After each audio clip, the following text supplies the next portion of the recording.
மாணவர்கள் அனைவருக்கும் வணக்கம். இன்னைக்கு நம்ம இந்திய அரசமைப்பு சரியா ஃபர்ஸ்ட் லெசன் 12th பாலிட்டிப்பா 12th பொலிட்டிக்கல் சயின்ஸோட ஃபர்ஸ்ட் லெசன் பார்க்க போறோம் சரியா. சரி ரைட். இது எதை பேஸ் பண்ணி இருக்குன்னா நம்மளோட இந்திய அரசமைப்பு எப்படி உருவாக்கப்பட்டது அப்படின்றத பேஸ் பண்ணி இந்த இது இருக்கும் சரியா. இது ஒரு இன்ட்ரோடக்ஷன் மாதிரி இருக்கும். சோ இத பாருங்க, இந்தியா ஒரு பண்பாடு வேற்றுமை கொண்ட நாடு. கரெக்ட் தான், ஒவ்வொரு பகுதியிலையும் ஒவ்வொரு பண்பாடு இருக்கு சரியா. அடுத்து பாருங்க, காலனி ஆட்சி காலத்தில் இந்தியா அதாவது ஃபர்ஸ்ட் எதை ஃபாலோ பண்ணாங்க அப்படின்னு சொல்லி கொடுத்திருப்பாங்கப்பா. நம்ம அரசியலமைப்பு சட்டம் வர்றதுக்கு முன்னாடி எந்தெந்த விஷயத்த ஃபாலோ பண்ணாங்க அப்படின்னு சொல்லி கொடுத்திருப்பாங்க. ஃபர்ஸ்ட் இந்தியா ஆங்கிலேய அரசால் ஒரு நிமிஷம் இருங்க. இந்தியா ஆங்கிலேய அரசால் பிறப்பிக்கப்பட்ட சாசனங்கள் சார்ட்டர்ஸ்ன்னு சொல்லுவாங்க, அதை ஃபாலோ பண்ணியிருப்பாங்க. அடுத்து ஆட்சி குழு சட்டங்கள் கவுன்சில் ஆஃப் ஆக்ட்ஸ் சொல்லியிருப்பாங்க, அதை ஃபாலோ பண்ணியிருப்பாங்க. அடுத்து மூணாவது பாருங்க, காலனி ஆட்சி கால இந்திய அரசாங்க சட்டம் கவர்மெண்ட் ஆஃப் இந்தியா ஆக்ட், இதை ஃபாலோ பண்ணியிருப்பாங்க. ஃபர்ஸ்ட் சார்ட்டர்ஸ், அடுத்து கவுன்சில் ஆஃப் ஆக்ட்ஸ், அடுத்து கவர்மெண்ட் ஆஃப் இந்தியா ஆக்ட், இதை ஃபாலோ பண்ணுவாங்க. அதுக்கடுத்து என்ன பண்ணுவாங்க அப்படின்னா, அதாவது ஆகியவற்றை அடிப்படையாக கொண்டே ஆளப்பட்டது, இதை பேஸ் பண்ணி தான் ஆட்சி பண்ணியிருப்பாங்க. ரைட்.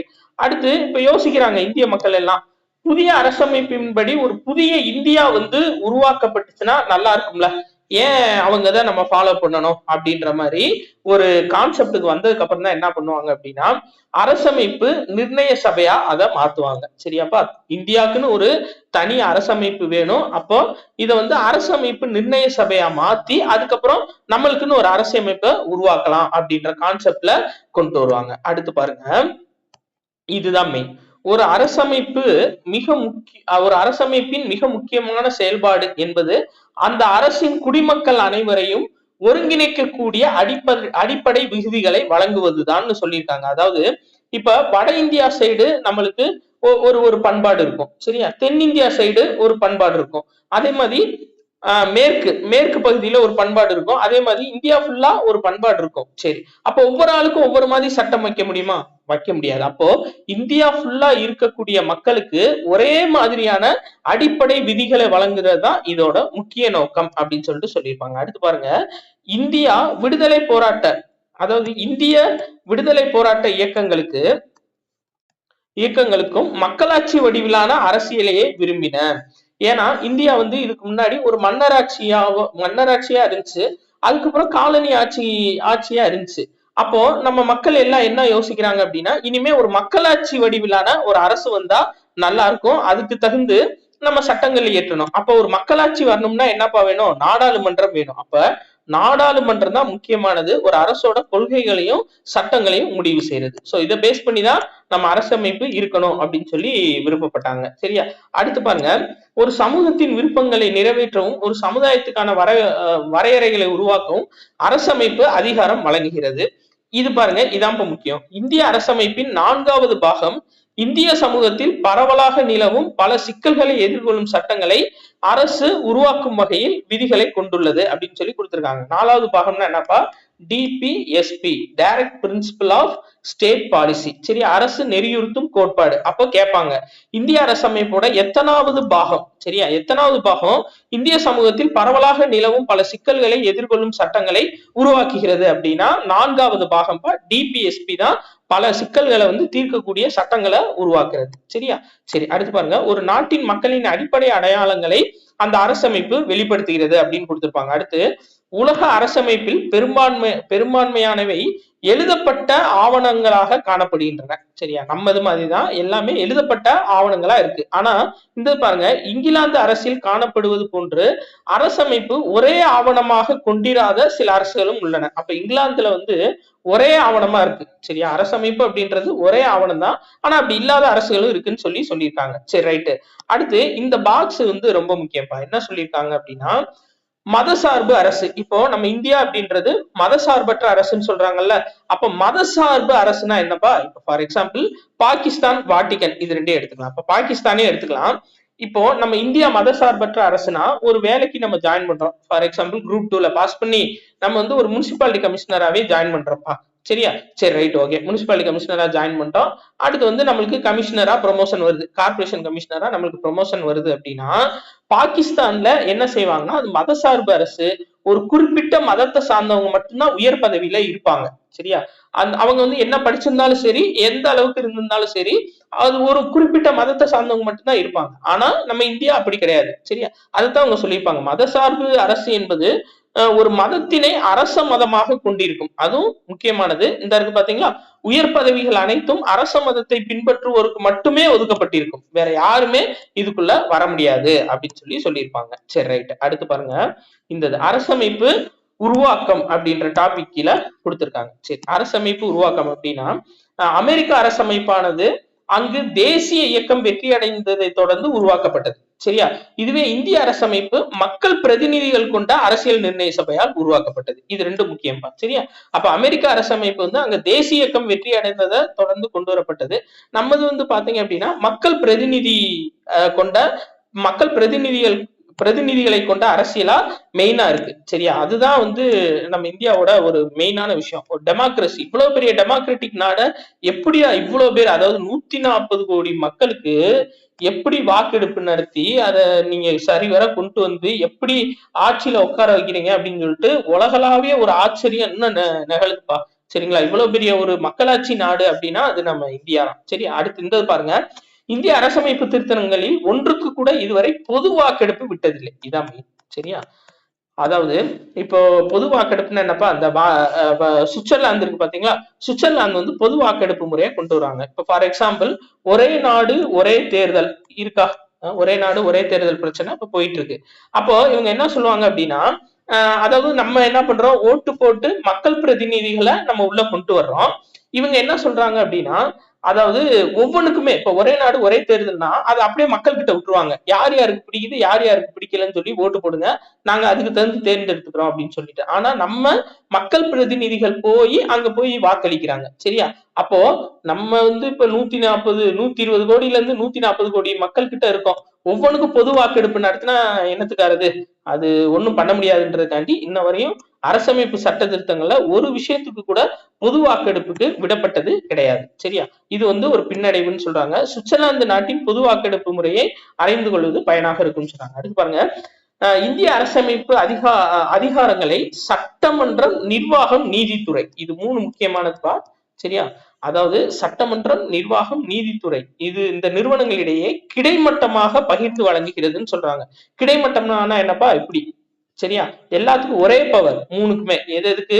சட்டமன்றமும் சரி, நிர்வாகமும் சரி, நீதிமன்றமும், இது 3 ஒழுங்கா இயங்கினாத்தான் ஒரு நாடு சக்சஸ்ஃபுல்லா இருக்கும். அப்போ இந்திய அரசமைப்பு அதிகாரங்களை சட்டமன்றம், நிர்வாகம், நீதித்துறை அப்படின்றது கீழே ஒரே கிடைமட்டமா வழங்குது அப்படின்னு சொல்லிட்டு சொல்லியிருக்காங்க. சரி, ரைட். அடுத்து பாருங்க, வேற இதுல அவ்வளவுதான்ப்பா. சரி, இந்த இது ரொம்ப முக்கியமானது. இந்திய அரசமைப்பு நெருக்கடி மிக்க தருணங்களிலும் செயல்படுவதை அரசமைப்பை உருவாக்கிய மேதைகள் உறுதி செய்துள்ளனர். இப்ப திடீர்னு ஒரு இடத்துல ஒரு பிரச்சனை நடக்குதுப்பா, இந்தியா வந்து அரசமைப்பு நிலைக்குலைற அளவு ஒரு பிரச்சனை நடக்குது அப்படின்னாலும் அப்பயும் நம்ம இந்திய நாடு அரசமைப்பு சட்டப்படி இயங்குறத உறுதி செஞ்சிருக்காங்க. அதான் ஆர்டிகிள் 356, 360, 352. சரியா? 352 மத்திய நெருக்கடி, மாநில நெருக்கடி, நிதி நெருக்கடி. 365 நம்மளுக்கு மாநில நெருக்கடி தான். சரியா? ரெண்டுமே நம்மளுக்கு மாநில நெருக்கடி கீழே தான் வரும். சரியா? அப்ப அந்த மாதிரி ஒரு அரசமைப்பை இயற்றிருக்காங்கன்னு சொல்லியிருக்காங்க. இந்த பாக்ஸ் ரொம்ப மெயின்ப்பா. அதாவது 9 டிசம்பர் 1946 அன்று கூடியது. என்னன்னா, அரசியலமைப்பு நிர்ணய சபையோட முதல் கூட்டம் கூடியது எப்ப அப்படின்னா 9 டிசம்பர் 1946. அடுத்து இந்த பாயிண்ட் தான் ரொம்ப ரொம்ப முக்கியம். பாகிஸ்தான் பிரிவினைக்கு பின்னர் மீதமுள்ள இந்தியாவுக்கான அரசமைப்பு நிர்ணய சபை எப்போது கூடியது அப்படின்னு கேட்டாங்கன்னா அது 14 ஆகஸ்ட், நம்ம சுதந்திரத்துக்கு முந்தின நாள். சரியா? இது ரொம்ப ரொம்ப முக்கியமான இன்ஃபர்மேஷன் பார்த்து வச்சுக்கணும். அதாவது அரசமைப்பு நிர்ணய சபையோட முதல் கூட்டம் கூடியது எப்ப அப்படின்னா 9 டிசம்பர் 1946. இதுவே பாகிஸ்தான் பிரிவினைக்கு பின்னர், சரிங்களா, பாகிஸ்தான் பிரிவினைக்கு அப்புறம் நம்ம அரசமைப்பு நிர்ணய சபை ஃபர்ஸ்ட் துவங்கப்பட்டது எப்ப அப்படின்னா 14 ஆகஸ்ட் 1947. நம்ம இந்தியா சுதந்திரம் மாறதுக்கு ஒரு நாளைக்கு முன்னாடி கூடியிருக்கு. சரியா? பாகிஸ்தான் பிரிவினைக்கு பின்னர். ரைட். அடுத்து இந்த இது ஓல்டு கொஸ்டின்ல கேட்டிருக்காங்கப்பா. என்ன அப்படின்னா, மாகாண சட்டமன்றங்களில் உறுப்பினர்கள் அரசமைப்பு நிர்ணய சபையை உறுப்பினர்களை மறைமுக வாக்கெடுப்பின் மூலம் தேர்ந்தெடுத்தனர். இந்த அரசமைப்பு நிர்ணய சபை கொண்டு வந்தாங்கல்ல, இந்த நிர்ணய சபை உறுப்பினர்கள் எல்லாமே மறைமுக வாக்கெடுப்பு தான்ப்பா, எதுவுமே நேரடி வாக்கெடுப்பு மூலியமா அவங்கள கொண்டு வரல. அரசமைப்பு நிர்ணய சபையில அந்த உறுப்பினர்கள் கொண்டு வந்திருப்பாங்கல்ல, அந்த உறுப்பினர்கள் எல்லாமே வந்து மறைமுக வாக்கெடுப்பின் மூலியமா தான் கொண்டு வந்திருக்காங்க. அடுத்து பாருங்க, கேபினட் மிஷன் என்று அழைக்கப்பட்ட பிரிட்டானிய அமைச்சரவை குழு முன்மொழிந்ததன் அடிப்படையில் அரசமைப்பு நிர்ணய சபை உறுப்பினர்களின் வரிசை அமைந்ததுன்னு கொடுத்திருக்காங்க. நம்மளுக்கு இதுல பார்க்க வேண்டியது அரசமைப்பு வரைவு குழு. சரியாப்பா, மொத்தம் எத்தனை பேர்னா 7 பேருப்பா. பாத்தீங்களா, அதாவது அம்பேத்கர், அண்ணல் அம்பேத்கர் இருக்காருல்ல, இவர் வந்து தலைவர். சரியா, இவரை விட்டுருங்க, 4 பேர் உட்கார்ந்து இருப்பாங்க, 3 பேர் நின்றுட்டு இருப்பாங்க. இவங்கதான் யாரு அப்படின்னா அரசமைப்பு வரைவு குழுல இருந்தவங்க. அம்பேத்கர் அவரை வந்துட்டு தலைமையா கொண்டு இருந்தவங்க. சரியா, அப்ப அரசமைப்பு வரைவு குழுவில் எத்தனை பேர் இடம்பெற்றிருந்தாங்கன்னா 7 பேரு. அதுக்கு தலைவர் யாருன்னா அண்ணல் அம்பேத்கர். சரியாப்பா, right, okay. அடுத்து பாருங்க, மக்கள் தொகைக்கு ஏற்றபடி அந்த உறுப்பினர்களோட எண்ணிக்கை. சரியா, 1 லட்சம், அதாவது 10 லட்சத்துக்கு ஒருவர் அப்படின்னு ஒதுக்கீடு செய்யப்பட்டுச்சுப்பா. அதைத்தான் அவங்க கொடுத்திருக்காங்க. இதுல பாருங்க, இந்த பார்ப்போம், 1 நிமிஷம். ரைட்பா, மொத்தம் மக்கள் தொகைக்கு ஏற்றபடி அந்த உறுப்பினர்கள், அரசமைப்பு நிர்ணய சபை உறுப்பினர்கள் 10 லட்சத்துக்கு ஒருவர் அப்படின்ற விதியின் கீழே கொண்டு வந்திருக்காங்கப்பா. இது ரொம்ப முக்கியமானது. சரியா, 1 நிமிஷம். ரைட், அடுத்து இந்த இது முக்கியமானதுப்பா. மொத்தம் 292 பேர் 292 பேர் மாகாண பிரதிநிதிகளாகவும் 93 பேர் சுதேச அரசுகள்ல இருந்தும் தேர்ந்தெடுக்கப்பட்டிருக்காங்க.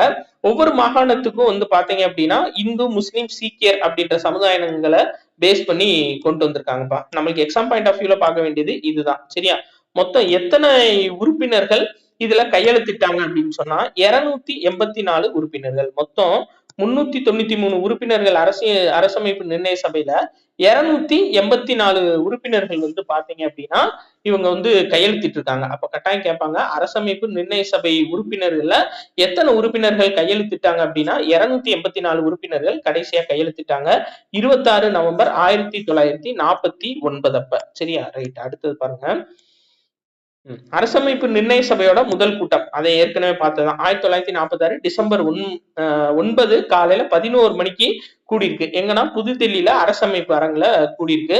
இந்த கூட்டத்தோட முதல் கருப்பொருள் என்ன அப்படின்னு சொல்லி பாத்தீங்கன்னா தற்காலிக தலைவரை தேர்வு செய்யறதுப்பா. சரியா, அப்போ அரசமைப்பு நிர்ணய சபையோட தற்காலிக தலைவர் யாரு அப்படின்னா டாக்டர் சச்சிதானந்த சின்ஹா. சரியா, தற்காலிக தலைவர் யாருன்னா டாக்டர் சச்சிதானந்த சின்ஹா. இவரை வந்து கொண்டு வந்தது யாரு அப்படின்னு சொல்லி பாத்தீங்கன்னா ஜேபி கிருபாலினி. ஓகேவா, இதுவே வந்து பாத்தீங்க அப்படின்னா அரசமைப்பு நிர்ணய சபை ஒப்புதல் பெறதுக்காக 24 ஜனவரி 1950 அப்ப கூடியிருக்கும்பா. அந்த கூட்டத்திற்கு தலைமை தாங்கினவர் யாரு அப்படின்னு சொல்லி பாத்தீங்கன்னா ராஜேந்திர பிரசாத். இது ரொம்ப முக்கியமா நீங்க பாத்துக்கணும். சரியா, அப்போ அரசமைப்பு நிர்ணய சபையோட அதாவது அரசமைப்பு நிர்ணய சபையோட தற்காலிக தலைவர் யாரு அப்படின்னு சொல்லி பாத்தீங்க அப்படின்னா டாக்டர் சச்சிதானந்த சின்ஹா. ஆச்சாரியா ஜேபி கிருபாலினி அவர் தான் வந்து பாத்தீங்க அப்படின்னா இவரை வந்து கொண்டு வந்திருப்பாரு. சரியாப்பா, மொத்தம் 393 உறுப்பினர்கள் சொன்னா 392 உறுப்பினர்கள். அதுல கையெழுத்திட்டவங்க எத்தனை பேர் அப்படின்னு சொல்லி பாத்தீங்கன்னா 284 பேர் வந்து கையெழுத்திட்டு இருப்பாங்க. சரியாப்பா, ரைட், ஓகே. மொத்தம் நம்ம அரசமைப்பு நிர்ணய சபை வந்து கன்ஃபார்ம் ஆறதுக்கு எத்தனை தொகுதிகளா கூட்டங்கள் நடந்துச்சு அப்படின்னா 12 தொகுதிகளா கூட்டங்கள் நடந்திருக்கு. இது ரொம்ப முக்கியமானது. எத்தனை தொகுதிகள் மொத்த கூட்டங்கள் நடைபெற்றுச்சு, அதாவது சட்டத்திட்டங்கள் தொடர்ச்சியா நடைபெற்றுட்டே இருந்திருக்கும். சரியா, அதாவது மொத்தம் 2473. சரியா, 2473 சட்ட திருத்தங்கள் வந்து நடந்திருக்கும். மொத்தம் எத்தனை தொகுதியா அப்படின்னா 12 தொகுதிகளா இந்த கூட்டம் வந்து நடைபெற்றுச்சு. சரியாப்பா, அடுத்து இந்த பாக்ஸ் வந்து ரொம்ப ரொம்ப முக்கியம்பா, நம்மளுக்கே தெரியும். சரியா, அதாவது பாருங்க, ஃபர்ஸ்ட் வந்து பிரிட்டன். இப்போ பிரிட்டன் நாட்டுல இருந்து எதை எடுத்திருக்காங்க அப்படின்னு சொல்லி பாத்தீங்கன்னா நம்மள ஆட்சி பண்ணவங்க பிரிட்டன் தான். அதனால இப்போ ரீசெண்டா நம்மளுக்கு நாடாளுமன்றம் அப்படின்னு வந்துட்டாவே பிரிட்டன் தான்ப்பா. சரியா, நாடாளுமன்ற அரசு, ஒற்றை குடியுரிமை, சட்டத்தின்படி ஆட்சி. இப்ப நம்ம இந்தியால என்னென்ன இருக்கோ அது எல்லாமே. அதே மாதிரி நாடாளுமன்ற செயல்முறைகள், இடைக்கால தடையாணைகள். அப்ப நாடாளுமன்றம்ன்ற வார்த்தை வந்துச்சு அப்படின்னாவே அது வந்து நம்மளுக்கு பிரிட்டன் தான். ஏன்னா இவங்க தான் நம்ம ஆட்சி பண்ணாங்க, இவங்களை பேஸ் பண்ணி தான் நம்ம எடுத்திருக்கோம். சரியா, அடுத்து அமெரிக்க அரசமைப்பு அப்படின்னாவே நீங்க பதவி நீக்கத்தை ஞாபகம் வச்சுக்கணும்ப்பா.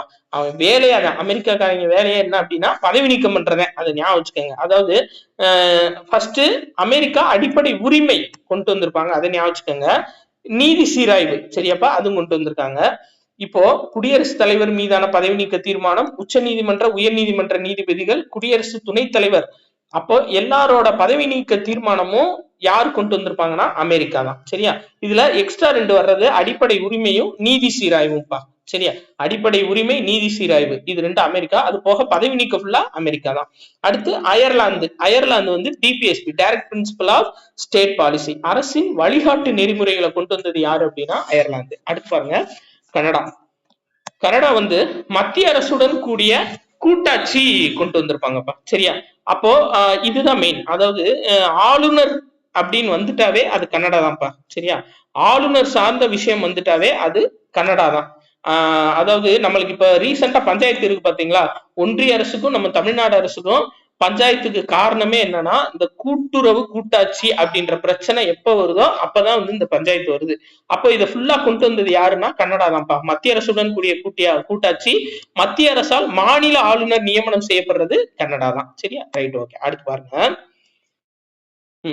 ஆஸ்திரேலியா. சரியாப்பா, ஆஸ்திரேலியா வணிகம், வர்த்தக சுதந்திரம், நாடாளுமன்ற ஈரவைகளின் கூட்டம், பொதுப்பட்டியல்பா. சரியா, பொதுப்பட்டியல் ஆஸ்திரேலியா தான் கொண்டு வந்திருக்காங்க. அப்ப வணிகம், வர்த்தகம், நாடாளுமன்ற ஈரவைகளோட கூட்டம் வந்து எது அப்படின்னா ஆஸ்திரேலியால இருந்து எடுத்திருக்காங்க. அடுத்து பாருங்க ஜெர்மனிப்பா. ஜெர்மனினாவே நம்ம ஹிட்லர் ஞாபகம் வச்சுக்கணும். அவர் என்ன பண்ணுவாரு, அடிப்படை உரிமை எல்லாத்தையும் பறிப்பாரு பாத்தீங்களா, அப்ப அப்படி ஞாபகம் வச்சுக்கணும். சரிங்களா, ஜெர்மனி அப்படின்னாவே வெய்மர் அரசமைப்பு நெருக்கடி காலத்துல அடிப்படை உரிமைகளை பறிச்சிடணும். சரியா, அப்ப ஜெர்மனி அப்படின்னாவே நம்ம ஹிட்லர் ஞாபகம் வச்சுக்கணும். மக்கள் கிட்ட இருக்க உரிமைகள் பூராத்தையும் பறிச்சு விட்டுருவாரு. அப்போ நெருக்கடி காலத்தில் அடிப்படை உரிமைகள் பறிப்பது யாரு அப்படின்னா ஜெர்மனி. சரியா, அங்க அதுல இருந்து எடுத்துப்பாங்க. அதே மாதிரி சோவியத் யூனியன் அடிப்படை கடமைகள் நம்மளுக்கு தெரியும்பா. அதே மாதிரி முகப்புரையில சமூகம், பொருளாதாரம், அரசியல் அப்படின்றத சேர்த்தது. நீதியின் மாண்புகள், அடிப்படை கடமைகள், அதேதான் அடிப்படை கடமைகள் அப்படின்னாவே சோவியத் யூனியன் தான். இதை மட்டும் பார்த்து வச்சுக்கோங்க. அதே மாதிரி பிரான்ஸ்பா. பிரான்ஸ்னா முகப்புரையில நம்ம ஞாபகம் வச்சுக்க சொன்னோம்ல, சுதந்திரம், சமத்துவம், சகோதரத்துவம், குடியரசு. சரியாப்பா, பிரான்ஸ் முடியுதாப்பா. அப்ப சரியா, சுதந்திரம், சமத்துவம், சகோதரத்துவம். அடுத்து பாருங்க தென்னாப்பிரிக்கா. தென்னாப்பிரிக்கா என்ன பண்ணிருக்காங்கன்னா அரசமைப்பு திருத்த முறை, மாநிலங்களவை உறுப்பினர்கள் தேர்வு. சரியாப்பா, இதை எப்படி நான் ஞாபகம் வச்சிருந்தேன் அப்படின்னா சவுத் ஆப்பிரிக்கா மட்டும் எப்பயுமே கிரிக்கெட் மேட்ச்ல ஃபைனல்ல வந்து விட்டுருவாங்க. இப்பதான் வந்து ஒரு டெஸ்ட் வேர்ல்டு கப் ஜெயிச்சிருக்காங்க, ஆனா ஃபைனல்ல வந்து விட்டுருப்பாங்க. அப்ப வந்து இவங்களை திருத்தவே முடியாது. அதனால அரசமைப்பு திருத்த முறை கொண்டு வந்தாங்க தென்னாப்பிரிக்கா, ஞாபகம் வச்சிருந்தேன். மாநிலங்களவை உறுப்பினர்கள் தேர்வும் தென்னாப்பிரிக்கா தான். சரியாப்பா, ரைட், ஓகே. அடுத்தது பார்க்கலாம். இந்திய அரசமைப்போட சிறப்பு இயல்புகள் என்ன அப்படின்னு சொல்லி பாத்தீங்கன்னா இந்தியா அரசமைப்பு தான் உலகிலேயே நீளமாக எழுதப்பட்ட அரசியலமைப்பாக கருதப்படுகிறது. இது ஒண்ணு முக்கியமானது. அதே மாதிரி இது ரொம்ப ரொம்ப முக்கியம்பா. இந்த பாயிண்ட் ஞாபகம் வச்சுக்கோங்க. இந்த பாயிண்ட் தான் இதுல இருக்கிறதுலே முக்கியமான பாயிண்ட். என்ன அப்படின்னா தனிநபர் உரிமைகளை அடிப்படை உரிமைகளாகவும் அரசு கொள்கையின் வழிகாட்டு நெறிமுறைகளாகவும் இது வந்து பட்டியலிட்டு இருக்கு. சரியாப்பா, அதாவது தனிநபர் உரிமையை வந்து அடிப்படை உரிமைகளை வச்சுட்டாங்க, அரசு கொள்கையை வந்து வழிகாட்டு நெறிமுறையில வச்சுட்டாங்க டிபிஎஸ்பில. ஒரு மனிதனோட அடிப்படை உரிமைன்னு அப்படின்னு எடுத்துக்கிட்டீங்க அப்படின்னா அது வந்து ஒரு மனிதனோட தனிப்பட்ட உரிமை வந்து அடிப்படை உரிமையிலையும் அரசோட கொள்கையை வந்து வழிகாட்டும் நெறிமுறையாகவும் கொண்டு வந்தது நம்ம இந்திய அரசமைப்போட ஒரு மிகப்பெரிய ஒரு சக்சஸ். சரியா, அடுத்து இந்த என்ன அப்படின்னா வயது வந்த அனைவருக்கும் வாக்குரிமை வழங்கப்பட்டு தேர்ந்தெடுக்கப்படும் மக்கள் பிரதிநிதி மூலம் மக்களே இந்தியாவை ஆள்கின்றனர். இந்த பாயிண்ட் ஞாபகம் வச்சுக்கோங்க. சரியா, சரி, ரைட். அதான் 18 வயசு வந்துட்டாவே எல்லாருமே ஓட்டு போடலாம்ல, அவங்களுக்கு எது ரெஸ்ட்ரிக்ஷன் இருக்காப்பா? இல்ல, அவங்க இந்திய குடிமகனா இருந்தா மட்டும் போதும். சரியா, அது ஒரு சிறப்பான அம்சம். அடுத்து பாருங்க இந்திய அரசமைப்போட 42வது சட்ட திருத்தம் என்னன்னா இந்திய அரசமைப்பில் சமதர்மம் அப்படின்ற சொல். சரியாப்பா, இப்ப கூட நம்ம குடியரசு துணைத் தலைவர் ஜெகதீப் தன்கர் இருக்காருல, அவரு சொல்லிட்டு இருந்தாரு இந்த சமதர்மம் சமய சார்பின்மைன்ற வார்த்தையெல்லாம் தூக்கணும்னு சொல்லிட்டு இருக்காரு. துணை குடியரசுத் தலைவரா இருந்து இப்படி சொல்றது வந்து என்னப்பா என்னன்னு தெரியல. சரியா, அப்படி சொல்லக்கூடாது. எப்படி ஒரு மதசார்பற்ற நாடை எப்படி அதை வந்து முகவுரையில இருந்து தூக்கணும் அப்படின்னு சொல்ல முடியும்னா அது அவரால் மட்டும்தான் சொல்ல முடியும். ஆக்சுவலா அப்படி சொல்லியிருக்க கூடாது. சரியா? அப்ப சமதர்மம் அப்படின்ற சொல் 42வது சட்டத்திட்டம் மூலியமா கொண்டு வரப்பட்டது. இந்தியாவில் சமதர்மம், முதலாளித்துவம் ஆகிய பொருளாதாரங்கள் இணைந்த கலப்பு பொருளாதார முறை கடைபிடிக்கப்படுகிறது. இந்தியாவை பொறுத்தவரை மதசார்பின்மை என்பது இந்தியாவில் அரசு மதம் என்று ஒன்று இல்லை. அதுதான் மெயின். சரியா? இப்ப இதுக்குதான் வந்து முகவுரையில மாத்தணும் இருக்காங்க. அப்படிலாம் மாத்த முடியாது. அதாவது இந்தியாவை பொறுத்தவரை மதசார்பின்மை என்பது இந்தியாவில் அரசு மதம் அப்படின்னு ஒண்ணு இல்லை அப்படின்னு சொல்லுது. சரி, அடுத்தது பார்க்கலாம். இந்தது அதாவது நாடாளுமன்ற ஆட்சி முறை அப்படின்றது எதை குறிக்குது அப்படின்னு சொல்லி பாத்தீங்கன்னா, அதாவது ஒரு ஆட்சியாளர் இருப்பாங்க. அந்த ஆட்சியாளர் வந்து பாத்தீங்கன்னா அதாவது பெரும்பான்மை உறுப்பினர்களோட ஆதரவு இருக்கிற வரையும் தான் அந்த ஆட்சியாளர் வந்து ஆட்சியில இருப்பாங்க. அதைத்தான் வந்து சொல்லுது. சரியா? பெரும்பான்மை உறுப்பினர்கள் ஒரு ஆட்சியில இருக்கிற வரையும் தான் அவங்களோட பெரும்பான்மை உறுப்பினர்களோட ஆதரவு இருக்கிற வரையும் தான் அவங்க ஆட்சி வந்து நிலைக்கும் அப்படின்னு சொல்லுது. அதே மாதிரி ஒற்றை குடியுரிமைப்பா. சரியா? ஒற்றை குடியுரிமை இந்திய அரசமைப்பு ஒற்றை குடியுரிமையை வழங்குகிறது. ஒன்றிய அரசு வழங்கும் குடியுரிமையை அனைத்து மாநிலங்களுக்கும் ஆனது. இப்போ இந்த ஒற்றை குடியுரிமைன்னா என்னப்பா? அதாவது அமெரிக்கால இரட்டை குடியுரிமைன்னு இருக்கும். நம்ம இந்தியா வந்து ஒற்றை குடியுரிமை. ஒற்றை குடியுரிமைன்னா என்ன? காஷ்மீர்ல இருந்து கன்னியாகுமரி வரையும் நம்ம ஆதார் கார்டையே நம்மளோட ஒரு டேட்டாவா வச்சுக்கிட்டு பயணிக்கலாம். ஆனா அமெரிக்கால அப்படி கிடையாது. டெக்சாஸ்ல இருந்து சிகாகோ போகணும், இல்ல வேற ஏதோ ஒரு மாகாணம் போகணும் அப்படின்னா விசா வாங்கணும் அவங்க கட்டாயம். ஆனா நம்ம இதுல அப்படியா? அப்படி கிடையாது. ஒற்றை குடியுரிமை. சரியா? காஷ்மீர்ல இருந்து கன்னியாகுமரி வரையும், உங்களுக்கு குஜராத்ல இருந்து அருணாச்சல் பிரதேஷ் வரையும் நீங்க எங்கனாலும் ஃப்ரீயா போயிட்டு வந்துக்கலாம். ஒரே ஒரு ஆதார் கார்டோ இல்ல ஆதார் கார்டு ஜெராக்ஸ் இருந்தா மட்டும் கூட போதும். இதுதான் வந்து என்ன அப்படின்னா ஒற்றை குடியுரிமைன்னு சொல்றது. சரியா? 2015 பிப்ரவரி 27 அன்று மக்களவையில் குடியுரிமை சட்டம் 1955ல திருத்தங்கள் கொண்டு வந்தாங்க. பட் இது நம்மளுக்கு தேவையில்ல. சரியா? நம்மளுக்கு வேற எக்ஸாம் பாயிண்ட் ஆஃப் வியூல கீழே இருக்கு பார்ப்போம். அதுல என்ன சொல்றாங்க அப்படின்னா, அதாவது இந்த திருத்த சட்டத்துல என்ன சொல்றாங்க அப்படின்னா, இந்தியால ஒருத்தர் தொடர்ச்சியா குடியிருந்தாலோ அரசு பணியில 12 மாதங்கள் இருந்தாலோ, சரியா? அதாவது தொடர்ச்சியா ஒருத்தர் குடியிருந்தாலோ இல்ல அரசு பணியில 12 மாசம் இருந்தாலோ ஒரு நபர் இந்திய குடியுரிமை கோரி விண்ணப்பிக்க முடியும் சொல்லியிருக்காங்க. அப்போ இது கேட்கலாம். சரியாப்பா?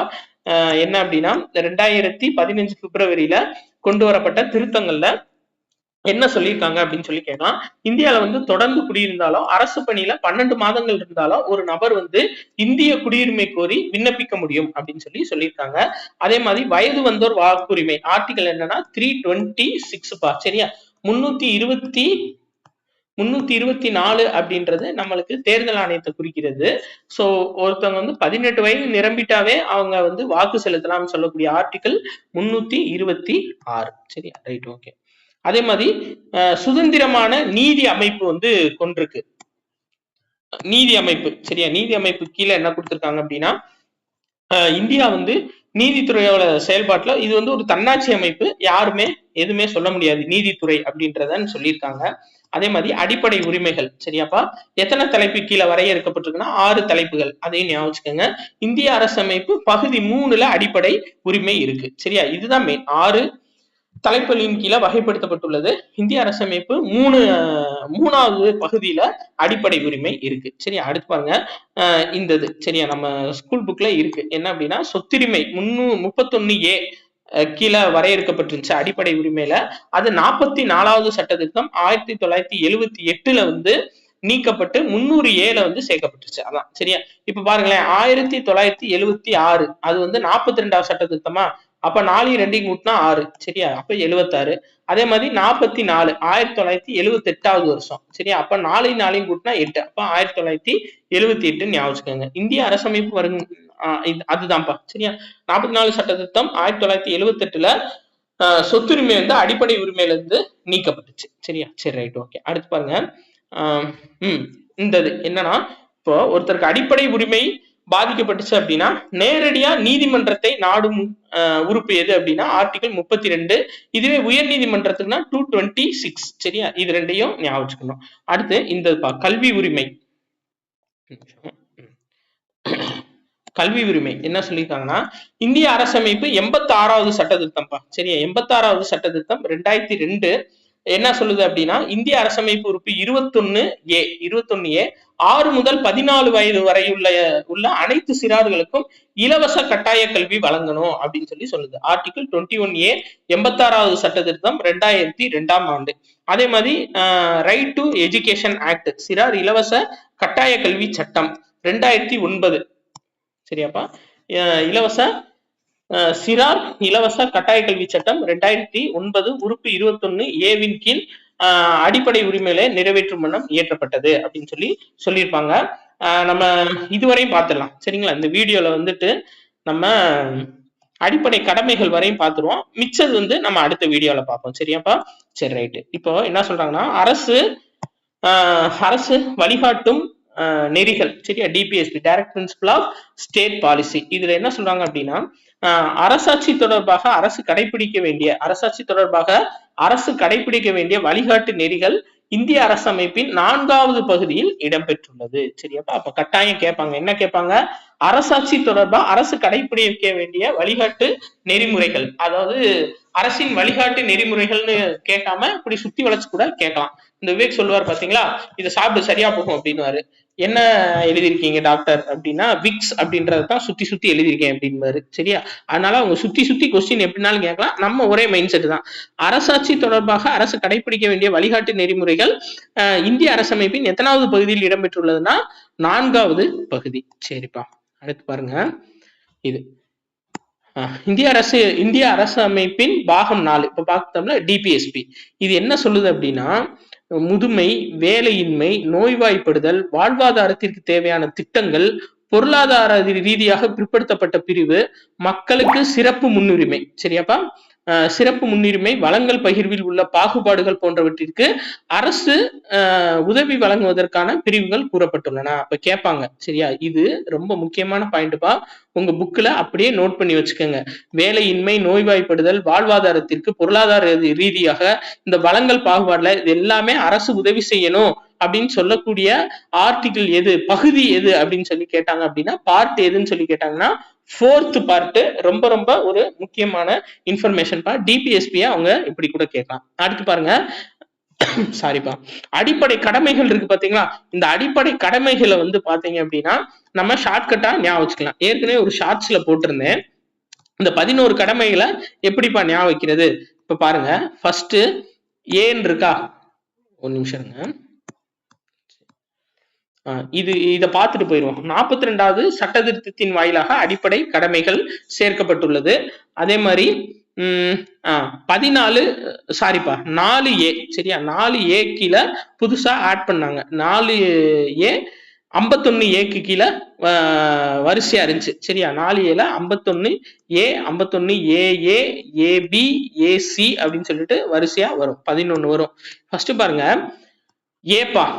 ஏ என்ன சொல்லுது? தேசிய கொடி, தேசிய கீதம் ஆகியவற்றுக்கு மரியாதை அளிக்க வேண்டும். அப்ப ஏ அப்படின்னா ஆந்தமா, நேஷனல் ஆந்தம்னு ஞாபகம் வச்சுக்கோங்க. அப்ப தேசிய கீதம், தேசிய கொடி எல்லாத்துக்கும் மரியாதை செய்யறது. அடுத்து பாருங்க, பி அப்படின்றது நம் நாட்டின் விடுதலை போராட்டத்தின் போது உன்னத மாண்புகளை பின்பற்ற வேண்டும் அப்படின்னு சொல்றாங்க. சரியா? ஃபர்ஸ்ட் தேசிய கீதம் வந்துச்சு, அடுத்து விடுதலை போராட்டம் வரும்னு ஞாபகம் வச்சுக்கோங்க. பி விடுதலை போராட்டம். சரியாப்பா? அடுத்து சி பாருங்க. சீனா கேர் ஞாபகம் வச்சுக்கோங்கப்பா. சரியா? அதாவது இந்தியாவில் இறையாண்மை, ஒற்றுமை, ஒருமைப்பாடு இது எல்லாத்தையும் பாதுகாத்து போற்ற வேண்டும். இது எல்லாமே கேர் பண்ணிக்கணும். நம்ம ஒரு குடிமகனா இருந்தோம் அப்படின்னா ஒற்றுமையா இருக்கணும், ஒருமைப்பாடா இருக்கணும், இறையாண்மையுடைய சமூகமா இது மூணையுமே பாதுகாத்து போற்றணும் அப்படின்றதான் சீன் கொடுத்திருக்காங்க. அது கேர். அடுத்து பாருங்க, டி அப்படின்றது டிஃபென்ஸ்பா. டிஃபென்ஸ்னா என்ன? தேவையான காலங்களில் அழைப்பு விடுக்கும் போது நாட்டை பாதுகாக்கவும் நாட்டுக்கு சேவை புரியவும் முன்வர வேண்டும். அப்போ எதுவும் ஒரு பிரச்சனை அப்படின்னா டக்குன்னு மிலிட்டரிக்கு போகணும், டிஃபென்ஸுக்கு போகணும். அதனாலதான் டி. சரியா? அடுத்து இந்தது ரொம்ப முக்கியமானதுப்பா. என்ன அப்படின்னா, இ கொடுத்திருக்காங்கல்ல, இ கொடுத்திருக்காங்க. என்னன்னா, மத, மொழி, சாதி வேறுபாடுகளை கடக்கணும், இதெல்லாம் இருக்கு. சகோதரத்துவம் இதெல்லாம் வேணும். மெயினா பெண்களின் மாண்புக்கு பாதிப்பு ஏற்படுத்தும் நடவடிக்கைகளை கைவிட வேண்டும். அப்ப பெண்களை பார்த்தோன்னே ஈன்னு சிரிச்சுக்கிட்டு போகக்கூடாது, அரெஸ்ட் பண்ணிடுவாங்கன்னு ஞாபகம் வச்சுக்கோங்க. அப்ப என்ன சொல்லுது அப்படின்னா, சகோதரத்துவம் பெண்களின் மாண்பிற்கு பாதிப்பு ஏற்படுத்தும் நடவடிக்கையை கைவிட வேண்டும். பெண்கள் மாண்பை பாதுகாக்கணும்னு சொல்றது என்னப்பா? சரியா? ஈன்னு பெண்களை பார்த்தோன்னே சிரிக்க கூடாது. சரி ரைட். அடுத்து எஃப் பாருங்க. எஃப் என்ன சொல்றாங்கன்னா பன்மைத்துவ பண்பாட்டின் வளமான மரபினை மதித்து பாதுகாக்க வேண்டும். அப்ப எஃப்னா ஃப்ரெண்ட்ஸுப்பா. சரியா? For IENDS friends. அப்போ நம்ம நாடு வந்து பன்மைத்துவம் மிக்க நாடா, நிறைய பண்பாடு இருக்கும் நம்ம நாட்டுல. இந்த மரபு எல்லாத்தையுமே நம்ம பாதுகாக்கணும். ஃப்ரெண்ட்ஸா இருந்து நம்ம பாதுகாக்கணும். அப்ப நம்ம நாட்டுல வந்து பன்மைத்துவமா இருக்கும், டிஃப்ரெண்டான பண்பாடு இருக்கும். இது எல்லாத்தையுமே நம்ம ஃப்ரெண்ட்ஸா இருந்து பாதுகாக்கணும். சரியா? அடுத்து ஜி அப்படின்றது ஜாகிரபின்னு ஞாபகம் வச்சுக்கோங்கப்பா. வனங்கள், ஏரிகள், ஆறுகள், வன உயிரினங்கள் இது எல்லாத்தையுமே வந்து பாதுகாக்கணும் அப்படின்னு சொல்றதுதான்ப்பா ஆப்ஷன் ஜி. சரியா? அந்த ஜீன்றது இதுதான் நம்மளுக்கு சொல்லுது. சரி ரைட் ஓகே. அடுத்தது பாருங்கப்பா. அறிவியல் ஆர்வம், மனிதநேயம், தேடல்.